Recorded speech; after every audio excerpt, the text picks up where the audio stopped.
Reasoning subject पढ़ा रहा हूँ जो आपको आपके सभी कंपटीशन एग्जाम के लिए हेल्प करने वाली है। और दोस्तों सब बढ़िया, आई अब सब बढ़िया होंगे, पढ़ाई वगैरह काफी अच्छी चल रही होगी। तो दोस्तों हमने वर्बल रीजनिंग के 3 चैप्टर कंप्लीट कर लिए हैं। चौथा चैप्टर पढ़ रहे हैं सिटिंग अरेंजमेंट यानी बैठक व्यवस्था क्रम। अगर आप चाहते हो मुझसे ऐसे ही कंप्लीट रीजनिंग सब्जेक्ट पढ़ना तो आप मेरे चैनल को सब्सक्राइब कर ले। नीचे रेड कलर का सब्सक्राइब बटन है, उस पर क्लिक करें और बेल आइकन को दबा दें, जिससे क्या होगा जो मेरे आने वाले नए वीडियोस हैं उनकी नोटिफिकेशन आप तक आ जाएगी। और दोस्तों अगर आपकी कोई फ्रेंड सर्किल में, नेबर सर्किल में, ब्लड सर्किल में या आपके सोशल मीडिया पर कोई भी कंपटीशन एग्जाम, रिप्लेसमेंट एग्जाम या सीईटी एग्जाम की तैयारी कर रहा है तो आप मेरे वीडियो को जरूर शेयर करें दोस्तों। तो दोस्तों शुरू करते हैं आज की क्लास को। दोस्तों मोबाइल को हॉरिजॉन्टल मोड पे लेके देखें ताकि चीजें आपको अच्छे से दिखाई दे। दोस्तों हमने वर्बल रीजनिंग के 3 चैप्टर कंप्लीट कर लिए हैं। चौथा चैप्टर पढ़ रहे हैं सिटिंग अरेंजमेंट। इस चैप्टर की काफी क्लासेस पीछे हो चुकी है। जो विद्यार्थी आज की क्लास को देख रहा है, मेरा उससे विषय देखी जाके पहले पीछे की क्लासेस को देखे। क्यों देखे? क्योंकि एक सिटिंग अरेंजमेंट को सोल्व करने के लिए हमें जिन बेसिक चीजों की आवश्यकता होती है वो मैंने पीछे की क्लासेस में काफी अच्छे से पढ़ाई है। तो पहले आप पीछे की क्लासेस को देखें फिर आगे बढ़े। तो दोस्तों शुरू करते हैं आज की क्लास को। दोस्तों पिछली क्लासेस में हमने 73 क्वेश्चन डिस्कस कर लिए हैं सिटिंग अरेंजमेंट के, ठीक है। आज की क्लास में हम 74वां क्वेश्चन डिस्कस करेंगे। ये बैंक के एग्जाम पीओ में पूछी गई सिटिंग अरेंजमेंट है। तो दोस्तों आ जाइए सिटिंग अरेंजमेंट को सोल्व करते हैं। कैसे इस सिटिंग अरेंजमेंट को सोल्व करना है उस बारे में हम बातचीत करेंगे, ठीक है दोस्तों। तो दोस्तों एक सिटिंग अरेंजमेंट को सोल्व करने के लिए हमें क्या होता है, एक बार सिटिंग अरेंजमेंट को पढ़ लेना होता है। पढ़ने से क्या होता है कि हमें पता लग जाता है और सिटिंग अरेंजमेंट में क्या बातें बोली गई हैं, ठीक है ना। जिससे हमें पता लग जाए भाई क्या बात बोली गई है, से जो लाइनें हैं एक दूसरे से कौन सी कनेक्टेड चल रही है। तो आ जाइए दोस्तों इसे एक बार रीड आउट करते हैं फिर इसे सोल्व आउट करते हैं। तो आप सभी के ध्यान मेरी तरफ होना चाहिए, अर्थात बोर्ड की तरफ होना चाहिए, ताकि मैं आपको अच्छे से समझा सकूं। पहले हम इसका डायग्राम बनाएंगे फिर इस पर रिलेटेड जो क्वेश्चन है उसको हल करेंगे, ठीक है दोस्तों। तो आ जाइए 74वां क्वेश्चन है। एक निश्चित संख्या में, मतलब एक निश्चित संख्या है, पता नहीं कितनी है, एक में व्यक्ति एक सीधी पंक्ति में बैठे हैं। मान लीजिए वे उत्तर दिशा में उन्मुख है, यानी सभी का मुख उत्तर की तरफ है। पी किसी अंतिम छोर से तीसरे स्थान पर बैठा है। वाई और पी के बीच 2 व्यक्ति हैं। एल जो है एन और एम दोनों का निकटतम पड़ोसी है। या तो एन या एम वाई के निकटतम पड़ोसी है। एन और पी के बीच में 3 से अधिक व्यक्ति बैठे हैं, ठीक है। एन और सी के बीच में एक व्यक्ति बैठा है। एम और पी के बीच में बैठे व्यक्तियों की संख्या सी के दाएं बैठे व्यक्तियों की संख्या से 1 कम है, ठीक है दोस्तों। हमने सिटिंग अरेंजमेंट को पढ़ा। पढ़ने से हमें क्या पता लगा कि भाई कुछ व्यक्ति हैं निश्चित संख्या में जो उत्तर की तरफ देख रहे हैं। हमें नहीं पता कितना है, लेकिन अब हमें क्या करना है भाई, जो निश्चित संख्या में उन्हें सोल्व करना है, लेकिन वो किस दिशा में है, उत्तर दिशा में है। अब बोला है कि पी किसी अंतिम छोर से तीसरे स्थान पर है। दोस्तों एक सिटिंग अरेंजमेंट को सोल्व करने के लिए हमें ये पता लगाना होगा कि हम किससे सेंटेंस की शुरुआत करें, कौन सी लाइनों को पकड़े ताकि हमारी सिटिंग अरेंजमेंट कनेक्टेड हो जाए, ठीक है। तो जब मैंने पहली लाइन पढ़ी तो हमें पी की बात हुई, जैसे दूसरी लाइन पढ़ी मैंने पी की बात हुई, फिर तीसरी लाइन में मैंने जब पढ़ा कि एल एम और एन की बात हो रही है। मगर ये अगली लाइन है, ये उससे अगली लाइन से कनेक्टेड हो गई। किससे हो गई भाई, ये जो 3 लोग थे, 2 लोग थे पी और वाई, उनसे ये कनेक्टेड हो गए तीनों। कैसे? क्योंकि देखो आगे बोला था कि या तो पी या तो एन या फिर एम वाई के निकटतम पड़ोसी है। यानी मुझे क्या पता लगा कि शायद मेरी सिटिंग अरेंजमेंट में शुरू से सोल्व कर सकता हूँ। दोस्तों 90% सिटिंग अरेंजमेंट शुरू से सोल्व मिल जाती है, मतलब कनेक्टेड मिल सकती है। कई बार ऐसा होता है कि वो 10% आगे पीछे हो जाती है ना दोस्तों। तो घबराए नहीं, ज्यादातर सिटिंग अरेंजमेंट शुरू में कनेक्टेड मिल जाती है, बस आपको थोड़ा ध्यान करके गौर करके देखना होता है। तो आ जाइए दोस्तों इसको सोल्व करने की कोशिश करते हैं कि भाई ये सिटिंग अरेंजमेंट जो क्या कहना चाहती है, ठीक है दोस्तों। आ जाइए देखो दोस्तों कि पी किसी अंतिम छोर से तीसरे स्थान पर है। अब देखो दोस्तों 2 छोर हैं, या तो राइट या लेफ्ट, यानी उत्तर की तरफ मुंह करके कर रहे हैं तो ये राइट हो गया, ये लेफ्ट हो गया, ठीक है दोस्तों। अब देखो हमें क्या करना है, 2 कंडीशन लेनी है। एक तो कि पी को है ना हम बाईं छोर से ले ले और एक दाईं छोर से ले ले, ठीक है। तो देखो पी किसी अंतिम छोर से तीसरे स्थान पर है, तो मैंने क्या किया कि मैंने एक बार तो इसको बाईं छोर से ले लिया, ठीक है। 1 2 और 3 कहां पे ले लिया मैंने, तीसरे स्थान पर ले लिया कि पी किसी अंतिम छोर से तीसरे स्थान पर है, ठीक है दोस्तों। अब मैं एक तक इधर ले लूंगा, 1 2 और ये 3। मैंने क्या किया, एक बार तो राइट साइड से ले लिया, ठीक है, और एक बार मैंने लेफ्ट साइड से ले लिया। यहां तक कोई समस्या नहीं होगी दोस्तों, ठीक है। अब आगे चलो, अब आगे क्या बोल रहा है कि वाई और पी के बीच में 2 व्यक्ति हैं। देखो दोस्तों जब हमने पी और वाई की बात करी है तो पी के इधर की साइड तो सिर्फ 2 जगह खाली है। अब 2 जगह खाली है, अगर मान लीजिए हम वाई को इधर लेके आते हैं, 2 जगह तो है लेकिन वाई को बिठाएं कहाँ भाई, वाई को भी इधर बिठा नहीं सकते क्योंकि हमने इधर से 2 व्यक्ति बिठा के माने हैं, तो हमारे पास इधर जगह खाली नहीं है। तो यानी हमारे पास दो व्यक्ति बैठ सकते हैं मगर वाई नहीं बैठ सकता, तो हम क्या करेंगे, इधर चलेंगे। ठीक है, अब इधर बढ़ेंगे आगे। ठीक है, तो दो व्यक्ति बीच में बिठा देंगे। कैसे बिठाएंगे, देखो एक व्यक्ति, दो व्यक्ति और यहाँ पे बिठा देंगे तीसरा व्यक्ति, कौन है, वाई है। ठीक है दोस्तों, उसी प्रकार देखो इधर तो बिठा नहीं सकते राइट साइड में, क्योंकि यहाँ पे हमारे पास दो जगह तो खाली है, मगर हम वाई को कहाँ बिठाएं, तो हमें इधर चलना पड़ेगा, एक स्थान, दो स्थान, और यहाँ पे किसको बिठाना पड़ेगा, वाई को बिठाना पड़ेगा। आई होप दोस्तों ये दोनों कंडीशन आपको समझ में आ गई होगी। क्या भाई, ये कंडीशन ये है, एक कंडीशन ये है, ये गलत हो जाए या ये सही हो जाए, हम एक कंडीशन को रख लेंगे। ठीक है दोस्तों, आगे चलो।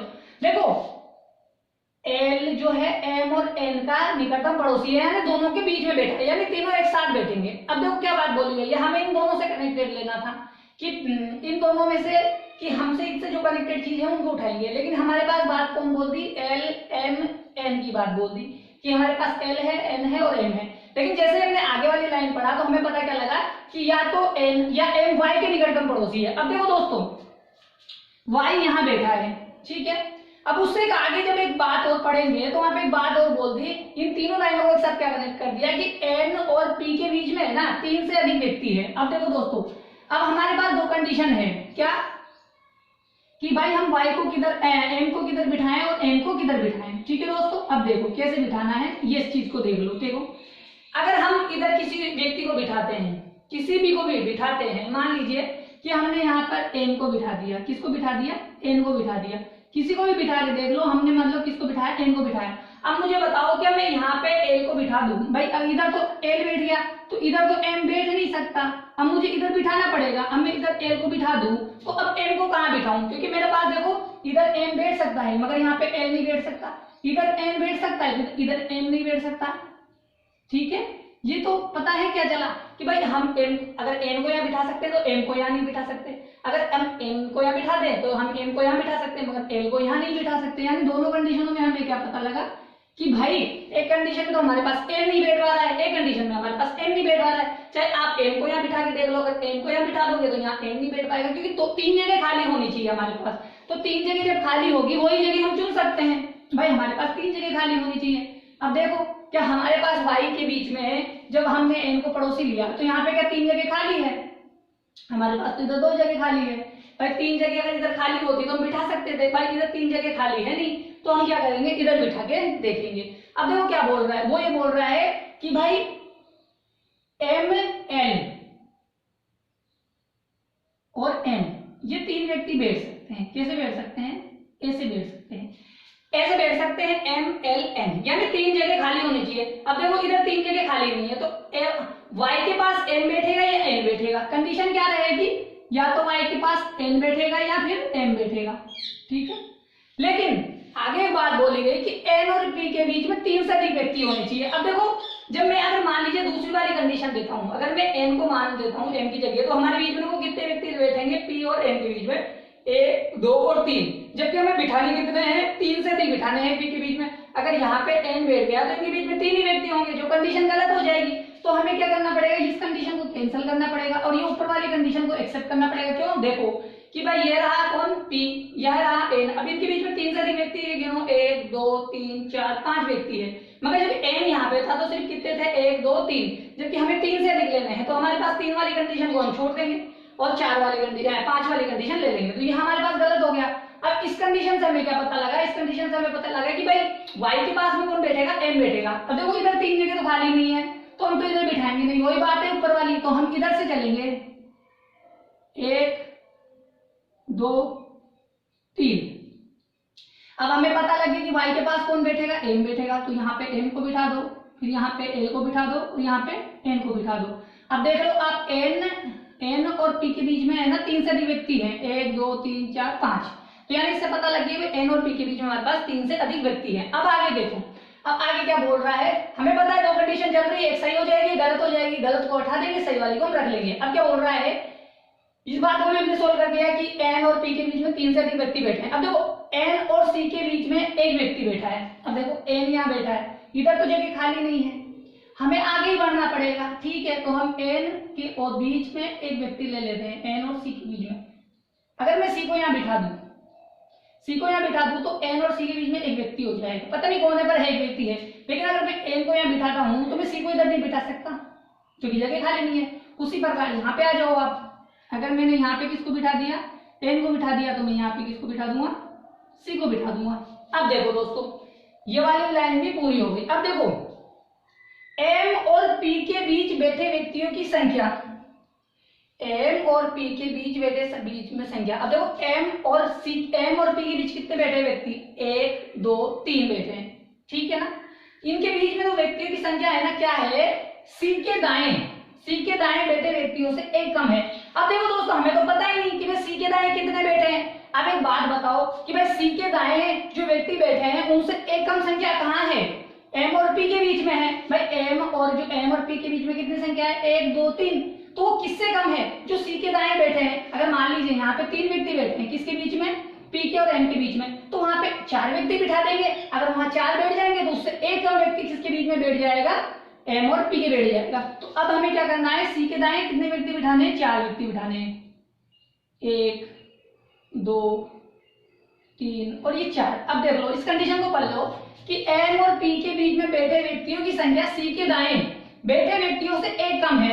अब देखो सी के दाएं कितने बैठे हैं, 1 2 3 4, तो अब देखो इससे एक कम होनी चाहिए, किसके बीच में, एम और पी के बीच में। देखो 3 होनी चाहिए, 1 2 3। तो हमने क्या पता लगाया कि भाई इसके आधार पे हमने इसका पता नहीं लगाया, हमने एम और पी के बीच में जो संख्या बैठी थी उसके आधार पर किसका पता लगाया, सी के दाएं का पता लगाया। क्यों, क्योंकि सी की इंफॉर्मेशन हमें सही नहीं दी थी, हमें इंफॉर्मेशन किसकी मालूम थी, पी की मालूम थी। अब हम पी के और एम के आधार पर किसका पता लगा लेंगे, सी का पता लगा लेंगे। तो दोस्तों यहाँ तक ये कंप्लीट हो गया। अब ये बची कंडीशन नीचे वाली, भाई ये कंडीशन सही चल रही थी, ये भी सही चल रही है। अब इनमें से गलत तो होनी चाहिए। अब इसने बोला कि एम और पी के बीच में बैठे व्यक्तियों की संख्या सी के दाएं। अब देखो सी के दाएं तो इधर चलेंगे ना, जब सी के दाएं इधर चलेंगे, जब सी के दाएं इधर चलेंगे तो हमें तो पता ही नहीं है भाई इधर तो बहुत सारे लोग बैठे है ना, तो हम कहाँ बिठाएं। देखो एक जगह तो यहाँ है, अगर मान लीजिए हम इधर एक व्यक्ति इधर कितने व्यक्ति बैठ गए, देखो सी के दाएं 1 2 3 4 5 6 7 8 9 10 व्यक्ति बैठ गए दाएं। अब क्या 10 व्यक्ति से एक कम, 10 व्यक्ति से एक कम कितना होता है, 9 व्यक्ति किसके बीच में होने चाहिए, पी और एम के बीच में होने चाहिए, यानी एम और पी के बीच में 9 व्यक्ति होना चाहिए। अब देखो एम यहाँ है, पी यहाँ है, इनके बीच में तो 3 ही व्यक्ति है, तो 9 व्यक्ति नहीं है। जब 9 व्यक्ति नहीं है तो ये कंडीशन हमारी क्यों हो गई, गलत हो गई। ये जब गलत हो गई तो ऊपर वाली कंडीशन हमारी सही है, तो उसी के आधार पे हमको क्वेश्चंस करने हैं, ठीक है दोस्तों। तो आई पता लगा कि हमारे पास जो करेक्ट वाली इंफॉर्मेशन है वो ऊपर वाली है, जो डायग्राम हमने बनाया है, ठीक है दोस्तों। तो ये वाली हमारी राइट साइड हो गई, ठीक है, ये राइट साइड हो गई, ये लेफ्ट साइड हो गई, ठीक है। अब हम इस गलत वाली को उठा देते हैं। अब इसका स्क्रीनशॉट ले लो ताकि आपको आगे सोल्व करने में आसानी हो जाए। क्यों, क्योंकि आप बनाओगे तो शायद आपको कंफ्यूज नहीं होगी, ठीक है। आप इसका स्क्रीनशॉट ले लो ताकि मैं इसको हटा देता हूँ, ठीक है। अब इसका स्क्रीनशॉट ले चुके होंगे, मैं इसको हटा देता हूँ। अब हम इसके आधार पे क्वेश्चंस को करेंगे जो एग्जाम में पूछे गए, ठीक है दोस्तों। देखो अब क्या बोल रहा है, ये डायग्राम हो गया। अब यहाँ से ये पता लगाओ तो टोटल कितने लोग बैठे हुए हैं। देखो 1 2 3 4 5 6 7 8 9 10 11 12 13 14 15, हमारे पास टोटल कितने लोग बैठे हैं दोस्तों, 15 लोग बैठे हैं, ठीक है। ये लो 15 लोग हैं, ये जो उत्तर में बैठे हुए हैं, पर इनके बीच में कुछ जगहें खाली थी। अब देखो P, यदि P अपना स्थान n के साथ बदल ले, देखो दोस्तों यहाँ पे अगर जो ये n है इसकी जगह P हो जाए और P की जगह n की जगह क्या हो जाए, P हो जाए, ठीक है। अगर ये हो जाए तो P के बाएं से तीसरे स्थान पर कौन होगा। अब P कहाँ है, यहाँ है। अब P के बाएं तीसरे स्थान पे कौन होगा, P का बायां इधर वाला, क्योंकि लेफ्ट ये है राइट वो है, तो P के बाएं तीसरा 1 2 3 कौन बैठा हुआ है, Y बैठा हुआ है। हमारा आंसर कौन सा है भाई, पहला वाला है। जब पहला वाला आंसर हो गया तो हमें इससे पता लग गया कि भाई जो P के बाएं तीसरे स्थान पर कौन बैठा हुआ है, N बैठा हुआ है। तो आए और दोस्तों समझ में आया किस प्रकार से क्वेश्चन पूछा गया है कि भाई पहले तो P और N को स्थान परिवर्तन करना है, फिर P के बाएं तीसरे स्थान पर कौन बैठा है ये बताना है, ठीक है। तो आप इसका स्क्रीनशॉट ले लो ताकि अपन आगे बढ़ सके, जो एग्जाम में और क्वेश्चन पूछे गए हैं हम उनको सोल्व कर सके, ठीक है दोस्तों। आप इसका स्क्रीनशॉट ले लो दोस्तों।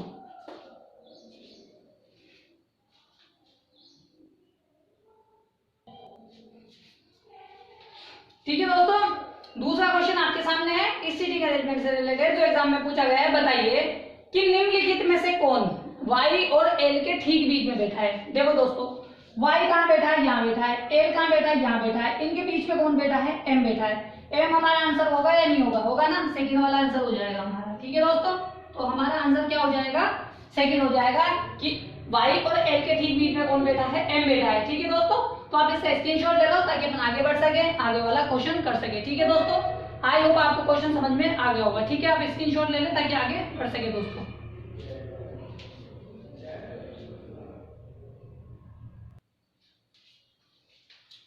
तो दोस्तों तीसरा क्वेश्चन आपके सामने है, बताइए कि कितने व्यक्ति एक सीधी पंक्ति में बैठे हैं? बताइए हमारे पास टोटल कितने व्यक्ति हैं? 15 है। 15 कौन सा ऑप्शन है हमारा? तीसरा वाला है। ठीक है दोस्तों, हमारा आंसर क्या हो जाएगा? तीसरा हो जाएगा 15, क्योंकि हमने काउंट कर लिया था पहले ही कि हमारे पास टोटल कितने बोले हैं? 15 बोले गए थे, पर बताया नहीं था।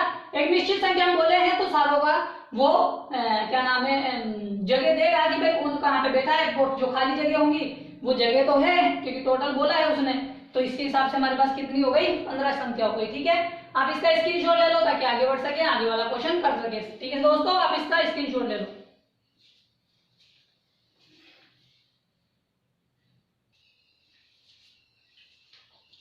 तो दोस्तों बताइए, चौथा क्वेश्चन आपके सामने है, इसका आंसर दीजिए कि y के संदर्भ में n का क्या स्थान है? बताइए दोस्तों कि y के संदर्भ में n का क्या स्थान है?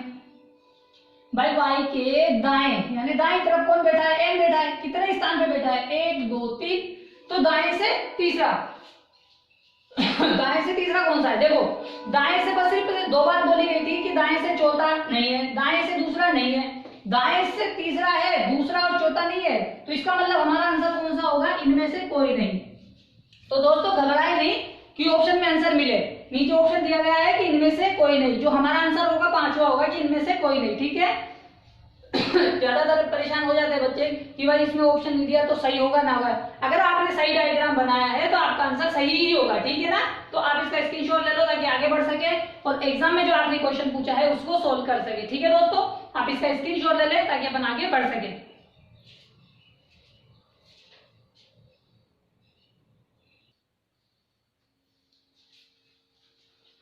तो दोस्तों ये आखिरी क्वेश्चन एग्जाम में पूछा गया है, पांचवा क्वेश्चन। बताइए कि दी गई जानकारी के अनुसार P और C के बीच में कितने व्यक्ति बैठे हैं? बताइए कि P और C के बीच में कितने व्यक्ति बैठे हैं? देखो दोस्तों 1 2 3 4 5 6 7, 7 ऑप्शन कौन सा है? सेकंड वाला।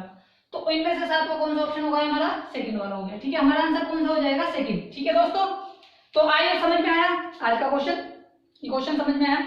तो दोस्तों आज की सिटी का अरेंजमेंट उससे रिलेटेड क्वेश्चन आपको काफी अच्छे से समझ में आ गए होंगे। ठीक है दोस्तों, तो दोस्तों अगर आप चाहते हो मुझसे ऐसे ही कंप्लीट सब्जेक्ट पढ़ना तो आप मेरे चैनल को सब्सक्राइब कर लें। नीचे रेड कलर का सब्सक्राइब बटन है, उस पर क्लिक करें और बेल आइकन को दबा दें, जिससे क्या होगा जो मेरे आने वाले नए वीडियोस हैं उनकी नोटिफिकेशन आप तक आ जाएगी। और दोस्तों अगर आपके कोई फ्रेंड सर्कल में, नेबर सर्कल में, ब्लड सर्कल में, आपके सोशल मीडिया पर कोई भी कंपटीशन एग्जाम, रिप्लेसमेंट एग्जाम या सीटी एग्जाम की तैयारी कर रहा है तो आप मेरे वीडियोस को जरूर शेयर करें।